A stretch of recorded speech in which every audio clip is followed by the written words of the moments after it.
আজি তোমাক আব্দুল কালামৰ কেইটামান মহৎ বাণী কম যিকেইটা তোমাৰ জীৱন সলনি কৰি দিব পাৰে বুজিলা। কোৱাচোন বাৰু কোনকেইটা মহৎ জীৱনীয়ে আমাৰ জীৱনটোক সলাই দিব পাৰে সেইকেইটা মহৎ জীৱনী তুমি কোৱাচোন।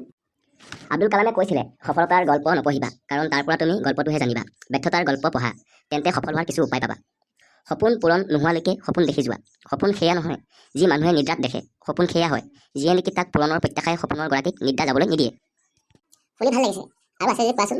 এই মহৎ বাণীসমূহ আমাৰ বৰ প্ৰয়োজন, আমাৰ জীৱনত বাবে কামত আহে।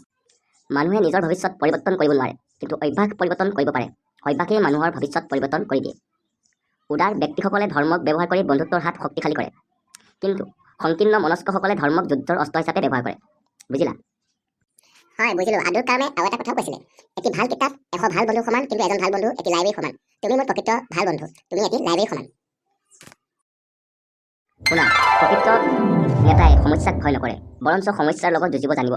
সি কাম কৰিব লাগিব সততাৰ সৈতে। মানুহৰ মূল বস্তুটো হৈছে সততা। সততা সত্য পথত থাকিলে তুমি জয় হবাই।